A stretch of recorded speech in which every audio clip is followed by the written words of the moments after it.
Anna's passion is her flower garden, which rings all sides of the house. She has been to Burnett's and bought bedding plants, lilies of the valley, forget-me-nots, and some tiny wild violet plants whose blossoms perfume the whole house. This morning she will put them into the earth. She feels a deep joy in the anticipation of this act, akin to holiness. The breeze is brisk and chill, whipping the sheets drying on the line with a regular crack. Susanna wraps her shawl tightly about her, then picks up the heavy wooden flats of flowers and moves unsteadily across the lawn, staggering under the weight. On her knees in the vegetable patch, she digs a trench of uniform depth for the carrots and radishes, a shallower one for the lettuce and the cucumber seeds. She stands stiffly, brushing the soil from her hands and surveying her work. She is taken with a paroxysm of coughing that leaves her bent double, breathless, tears streaming down her face. By early afternoon, she has created a charming garland of flower beds around the whole house. She lugs heavy buckets of water from the well in the backyard to the new plants, stopping every few feet to cough and regain her breath. Carl has said he will do the watering, but Susanna loves giving these baby plants their first drink in their new homes. She thinks about this and understands that her instincts to nurture have to do with babies. The thought strikes her like a knife. I'll never have any more babies. I could not bear the risk of loss. She sees the face of her precious baby. She can feel his satiny skin, his warmth, his sweet scent. Overcome with pain, she falls on her knees in the wet grass, sobbing, "Oh, he belongs to the earth now. Oh God, how I wish I could be with him." Susanna remains here, consumed with her longing, prostrate on the cold ground. The last weak rays of light are fading when Carl comes home, both arms laden with woodworking supplies. He wonders at that dim, strange object outlined in the side garden. As he comes closer, he drops his parcels and runs to her. "Susa, you are all wet and you are so cold. What do you do on the ground like this? Come, we go inside." Carl helps her to her feet and tenderly leads her toward the house. She is taken by a ferocious fit of coughing, unable to catch her breath. Carl is frightened. He warms a basin of water on the stove and removes her cold, wet stockings and shoes. "He must get you warm." Susanna is shaking with chills. Her teeth are chattering. She whispers, "I am so cold. I want to go to bed." Carl helps her slowly mount the stairs, stopping every minute or so. "Oh, Carl, I am so tired." You guessed it. Susanna dies. Minna is 10 years old and Hans is 8. Carl still works at night, so the children are very much on their own. When Minna finishes her work, she calls for Hans to come. He is climbing in the peach tree, swinging from the branches and somersaulting down and up. "Papa says you'll break your neck doing that. If you don't get down, I'll tell on you."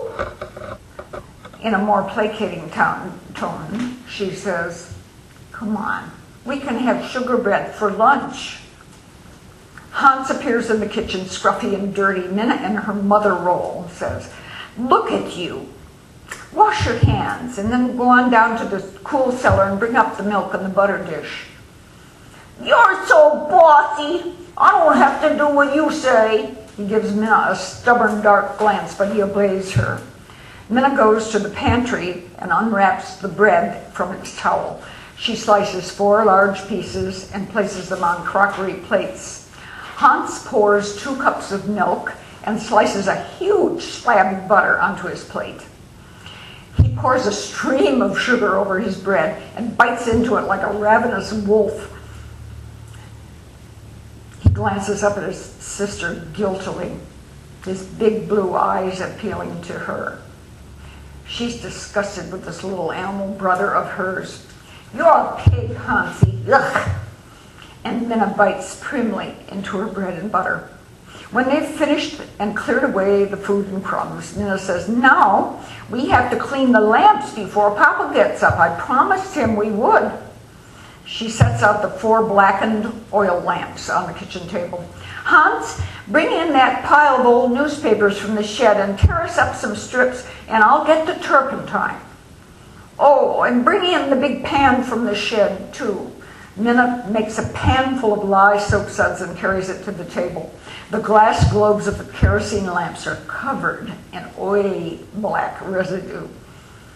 Minna and Hans clean off the worst of it with strips of newspaper dipped in turpentine, and then wash them in the lye soap suds and dry with more paper strips. By the time the globes are wiped, both children are smudged with the soot, a combination of oil and newspaper ink. Minna washes her hands in the pan of lye soap suds, but Hans wipes his grimy hands all over his face, drawing circles around his eyes and making mustachio marks around his mouth.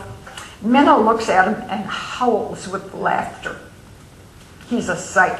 She laughs until she cries, but then she cannot stop crying. Her little brother jumps from his chair and hugs her with his black paws, kissing her over and over and saying, "Don't cry, Minna. Hey, look at me, look at me." And he crosses his eyes and sticks out his tongue. Minna's tears subside, but her heart is heavy. She snuffles, wipes her nose with the back of her hand and says, "Oh, go wash your face. You look like a spook." Hans droops. When Minna is sad, he is sad. Minna looks at her little brother and thinks, "He misses Mama just as much as I do." She gives him a kiss on the side of his curly head. Then later comes a letter. One evening late in May, Carl answers a rap on the front door. The mail boy hands him a letter marked Heidelberg, Germany. He tears open the tissue-like envelope and reads, "Honorable Sir, my cousin, I am your second cousin once removed. My granduncle married your father's cousin. I will come with my aunt and her daughters to America. We booked passage for July 20. I have news from my granduncle that you have the misfortune to lose your wife. You have 2 children. I cook and clean very fine. I will work for you. My granduncle says you are from good family and are a fair man. I speak English from school. Yours in God, Herta Bauer." Carl reads and rereads the letter. He feels a surge of hope. A relative from home, a good German housekeeper. This is what we need. "Minna," he calls out, "bring Papa a piece of good paper." Enter Herta, the quite mad and cruel housekeeper, soon to be the wicked stepmother to the children.